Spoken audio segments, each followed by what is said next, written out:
और दोस्तों, देवकुल एकेडमी पे मैं देव आपका एक बार फिर से स्वागत करता हूं। आशा करता हूं आप सभी स्वस्थ, मस्त और ज़बरदस्त होंगे और बेहतर तरीके से अपनी पढ़ाई कर रहे होंगे। जो एसएससी फाउंडेशन का नायक बैच है उसके रिवीजन सीरीज में हम आज ज्योग्राफी का रिवीजन करने वाले हैं और ज्योग्राफी की ये सेकंड क्लास है।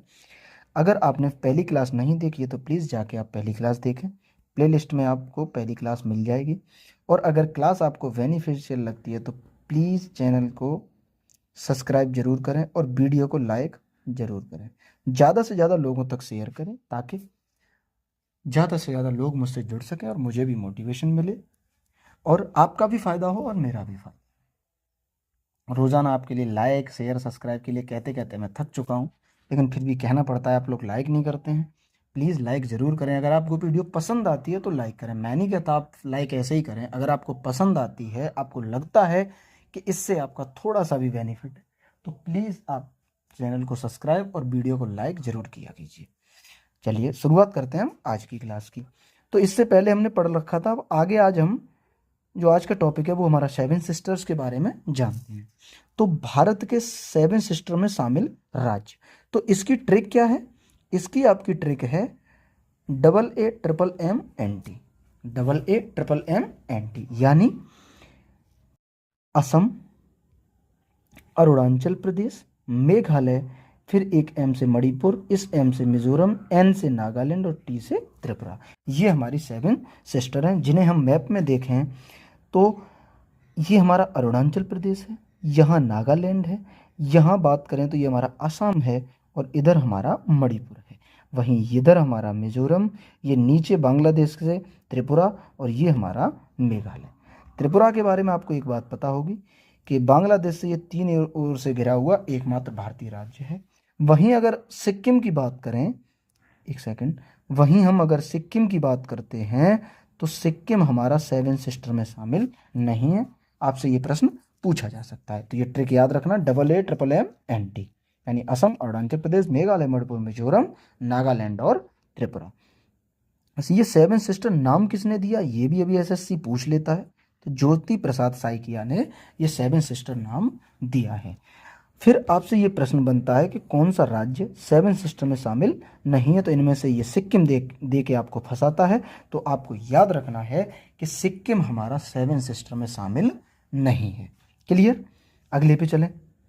अब हम देखते हैं भारत का सुदूरस्थ बिंदुओं के बारे में। हम मैप पे पढ़ते हैं भारत के सुदूरस्थ बिंदु।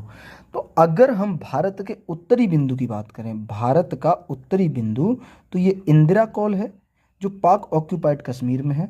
ये 37 डिग्री 6 मिनट उत्तरी अक्षांश पर स्थित है, भारत का उत्तरी बिंदु। क्लियर? अब यहीं उत्तरी की बात करी तो हम दक्षिणी बिंदु की बात करते हैं। तो ये यहाँ पे है भारत का दक्षिणी बिंदु। ये भारत की मुख्य भूमि का बिंदु है जो कन्याकुमारी के कैप कोमोरिन में स्थित है, यानी तमिलनाडु में। ये 8 डिग्री 4 मिनट उत्तरी अक्षांश पे है। ठीक है। अब हम भारत के पश्चिमी बिंदु की बात करें तो भारत का जो पश्चिमी बिंदु है वो गुहार मोती है और ये गुजरात में है और ये तुम्हारा 68 डिग्री 7 मिनट पूर्वी देशांतर पे है। तो ये भी हमें मैप में याद रखना है कि ये कहाँ पे है। ये आपका यहाँ गुजरात है, हमारा ये गुजरात है और यहाँ गुजरात में है ये हमारा गुहार मोती। वहीं हम पूर्वी बिंदु की बात करें तो ये यहाँ पे पूर्वी बिंदु है और ये हमारा अरुणाचल प्रदेश में है। ठीक है, कहाँ पे? अरुणाचल प्रदेश में। भारत का पूर्वी बिंदु है, किबिथु इसका नाम है और ये अरुणाचल प्रदेश में है। ये 97 डिग्री 25 मिनट पूर्वी देशांतर पे स्थित है। वहीं इंदिरा पॉइंट का जो इंदिरा पॉइंट है हमारा, उसके अन्य नाम की अगर हम बात करें तो उसे पार्सियन, पिग्मेलियन या लाहिचिंग पॉइंट कहते हैं और ये भारत का दक्षिणतम बिंदु है। भारत का दक्षिणतम बिंदु है, इसका नाम है इंदिरा पॉइंट और ये अंडमान निकोबार में स्थित है और कितने 6 डिग्री 4 मिनट पे ये तुम्हारा स्थित है। क्लियर? अंडमान निकोबार में कुल 572 द्वीप हैं, छोटे छोटे, ये भी तुम्हें याद रखना है। भारत की मुख्य भूमि का दक्षिणी बिंदु पूछे तो आपको कन्याकुमारी या कैप कोमोरिन लगाना है और वहीं आपसे भारत का दक्षिणतम बिंदु पूछ ले तो तुम्हारा इंदिरा पॉइंट सही होगा जो अंडमान निकोबार में स्थित है। क्लियर? मैप से समझ में आया? अगले पे चलें। अगली स्लाइड हमारी क्या कहती है कि भारत का उत्तर से दक्षिण विस्तार कितना है। तो ये तुम्हारा 3214 किलोमीटर भारत का उत्तर से दक्षिण विस्तार है। और वहीं भारत का पूर्व से पश्चिम विस्तार पूछे तो 2933 किलोमीटर है। यानी अभी हम इसे मैप पे देखें, यहाँ बात इसकी हो रही है कि ये उत्तर से दक्षिण वाला ये विस्तार और पूर्व से पश्चिम वाला हमारा ये विस्तार की बात है। ठीक है, तो ये याद रखना। आगे बात करते हैं हम कर्क रेखा की, ट्रॉपिक ऑफ कैंसर की। यह एक काल्पनिक रेखा है, ये हमें याद रखना है, और यह भूमध्य रेखा के उत्तर में स्थित है। भूमध्य रेखा के उत्तर में स्थित है तुम्हारी कर्क रेखा। क्लियर? कहाँ स्थित है? तो आपको याद रखना है कि ये आपकी भूमध्य रेखा के उत्तर में स्थित है कर्क रेखा। ठीक है, आगे आपको क्या याद रखना है कि यह भारत के 8 राज्यों से गुजरती है। जो कर्क रेखा है हमारी, वो भारत के कितने राज्यों से गुजरती है? तो ये 8 राज्यों से। कौन कौन से? गुजरात, राजस्थान, मध्य प्रदेश, छत्तीसगढ़, झारखंड, पश्चिम बंगाल, त्रिपुरा और मिजोरम से होकर ये गुजरती है। भारत के कितने? 8 राज्यों से होके कर्क रेखा गुजरती है। ठीक है, आगे इसकी हम ट्रिक की बात करें तो ट्रिक होगी मित्र पर गमछा झार। मित्र पर गमछा झार। तो कैसे? माँ से हो जाएगा मिजोरम, त्र से हो जाएगा त्रिपुरा, पा से हो जाएगा पश्चिम बंगाल और रा से हो जाएगा राजस्थान। वहीं गा से हमारा गुजरात, माँ से मध्य प्रदेश और छा से छत्तीसगढ़ और झा से हमारा हो जाएगा झारखंड। तो कर्क रेखा कितने राज्यों से? कुल 8 राज्यों से गुजरती है। आपसे बात करें कि कर्क रेखा की सर्वाधिक लंबाई, तो याद रखोगे कि मध्य प्रदेश में कर्क रेखा की सर्वाधिक लंबाई है और सबसे कम लंबाई कर्क रेखा की आपकी राजस्थान में है। सर्वाधिक मध्य प्रदेश में और सबसे कम राजस्थान में। आगे आपसे बात करें, कर्क रेखा भारत के बीचों बीच से गुजरती है, ये याद रखना है। और कर्क रेखा के निकट अगर शहर पूछे तो आपको याद रखना है ये ट्रिक, और ट्रिक का नाम आपकी का क्या है? वो है गरबा। कैसे? गा से गांधीनगर स्थित है, यू से उज्जैन, रा से रांची, बा से भोपाल और आ से अगरतला। ये हमारे 5 शहर हैं जो कर्क रेखा के निकट स्थित हैं। कर्क रेखा की बात करें तो यह 23.5 डिग्री उत्तरी अक्षांश पर स्थित है, जो हमने पीछे मैप से कवर भी किया है। आगे आपसे बात करें कि कर्क रेखा तथा भारतीय मानक समय रेखा किस राज्य में एक दूसरे को काटते हैं? तो ये तुम्हारे छत्तीसगढ़ राज्य में एक दूसरे को काटते हैं। 100% महत्वपूर्ण प्रश्न है, इसको याद रखना कि ये छत्तीसगढ़ में एक दूसरे को काटते हैं। फिर एक सवाल और आपसे पूछा जाता है कि कर्क रेखा पर स्थित राजधानी, तो वो आपकी रांची है जो झारखंड की राजधानी है, और ये कर्क रेखा पर स्थित राजधानी। अगले की बात करें भारतीय मानक समय की, तो इसमें याद रखना है कि ये किस देशांतर से ली गई है? तो 82.5 डिग्री पूर्वी देशांतर से भारतीय मानक समय लिया गया है। और कहाँ से लिया गया है? तो स्थान पूछे तो प्रयागराज के मिर्जापुर के नैनी स्थान से ये लिया गया है। वहीं आगे आपसे पूछे कितने राज्यों से होकर ये गुजरती है भारतीय मानक समय रेखा, तो ये 5 राज्यों से गुजरती है। वो कौन कौन से हैं? यूपी है, मध्य प्रदेश है, छत्तीसगढ़ है, आपका उड़ीसा है और आंध्र प्रदेश है। ये 5 राज्यों से होके हमारी भारतीय मानक समय रेखा गुजरती है। इसको आपको याद रखना है, ये महत्वपूर्ण प्रश्न है। आगे आपसे पूछे कि भारतीय मानक समय रेखा ग्रीनविच माध्य से कितना आगे है? तो ये 5.5 घंटे आगे है। ये भी याद रखना, ये भी प्रश्न बनता है। अगली पे चलें, भारत के तटीय राज्य के बारे में। तो भारत के तटीय राज्य के बारे में अगर पढ़ें तो इधर तो है अरब सागर और इधर है आपका बे ऑफ बंगाल। ये हमारा प्रायद्वीपीय भारत का मैप है। तो यहाँ हमारा गुजरात है, गुजरात के बाद आपका महाराष्ट्र, फिर गोवा, फिर कर्नाटक, इधर आपका केरल हो जाएगा, यहाँ तमिलनाडु, यहाँ आंध्र प्रदेश, ये उड़ीसा और ये पश्चिम बंगाल। ठीक है, इधर हमारा ये अंडमान निकोबार है और इधर ये हमारा लक्षद्वीप है।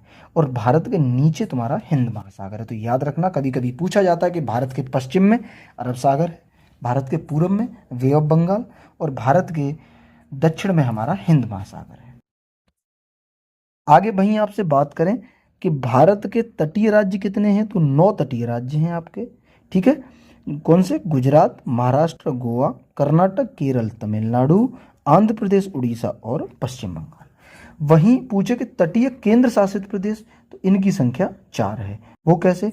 अंडमान निकोबार है जो बे ऑफ बंगाल में, लक्षद्वीप आपका अरब सागर में है, वहीं पुदुचेरी, दमन द्वीप और दादर नागर हवेली ये भारत के 4 केंद्र शासित प्रदेश हैं जो तटीय सीमा बनाते हैं। क्लियर।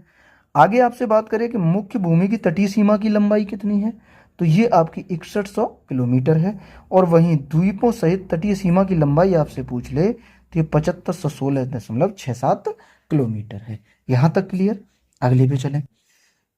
नवीनतम गणना के अनुसार जो हमारी ये 7516.67 से बढ़कर 11,098 किलोमीटर ये हो गई है। जो भारतीय तटीय सीमा की लंबाई है वो 7516.67 किलोमीटर पहले थी, लेकिन नवीनतम गणना के अनुसार ये 11,098 किलोमीटर हो गई है। तो आपको याद ये भी रखनी है और ये भी रखनी है। अगर एग्जाम में ये आ जाए तो ये सही है और ये आ जाए तो ये, और अगर ये दोनों आ जाए तो हमारा ये 100% सही होगा। ठीक है, इसको याद रखना।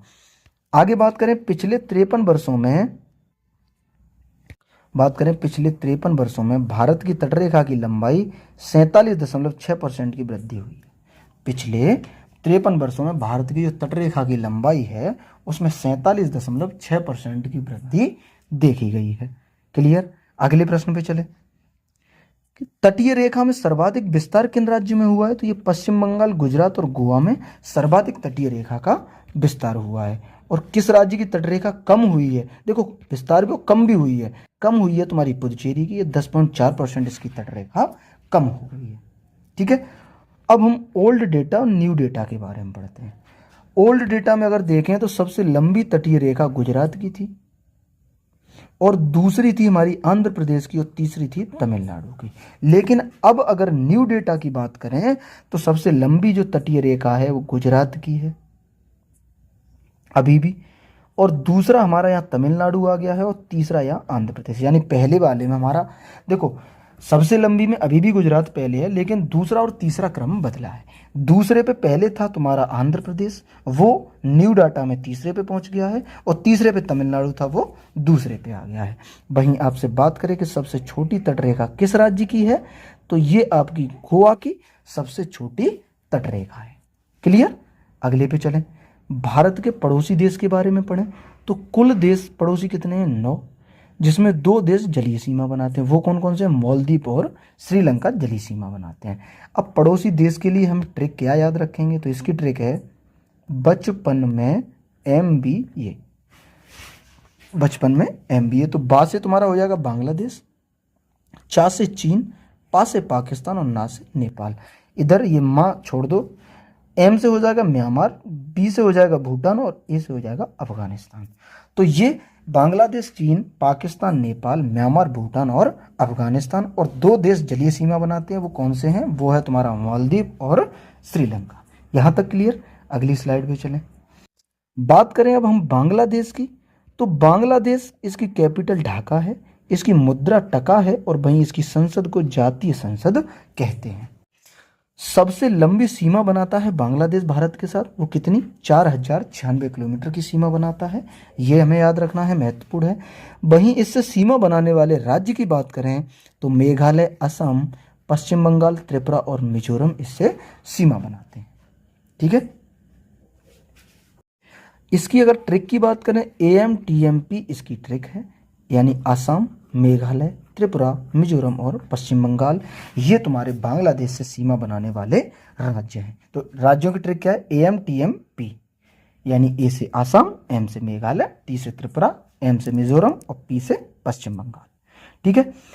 इससे हम मैप में अगर देखें तो ये हमारा यहाँ पश्चिम बंगाल, ये हमारा त्रिपुरा है जो बांग्लादेश से सीमा बनाता है, इधर हमारा आसाम, ये मेघालय और ये मिजोरम, और ये त्रिपुरा एकमात्र भारत का राज्य जो 3 ओर से बांग्लादेश से घिरा हुआ है। आगे बात करें कि बांग्लादेश मणिपुर से सीमा नहीं बनाता है, तो ये भी याद रखना।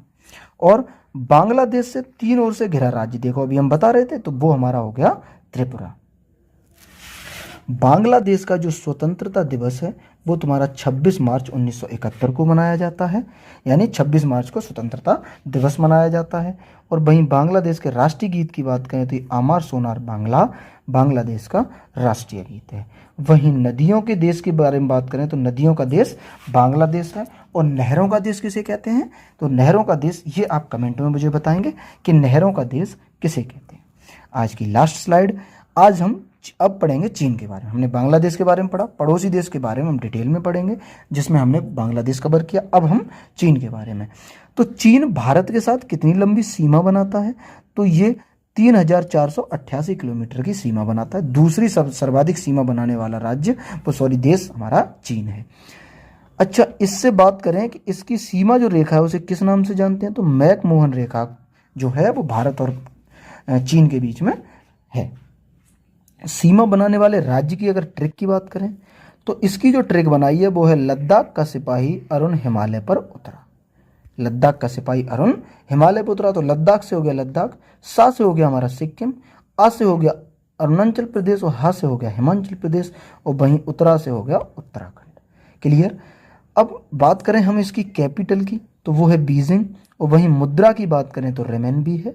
और इसका जो स्वतंत्रता दिवस है 1 अक्टूबर 1949 को चीन का स्वतंत्रता दिवस के रूप में मनाया जाता है। वहीं चीन की संसद की अगर हम बात करें तो नेशनल पीपुल्स कांग्रेस चीन की संसद का नाम है। आगे सबसे लंबी नदी की बात करें तो यांगत्से नदी है और ये एशिया की भी सबसे लंबी नदी है। तुम्हें याद रखना है कि जो चीन की सबसे लंबी नदी यांगत्से नदी है वो एशिया की भी सबसे लंबी नदी है। और याद रखना कि विश्व की तीसरी सबसे लंबी नदी भी है यांगत्से नदी। तो ये था हमारा आज का रिवीजन जो सेकंड क्लास थी।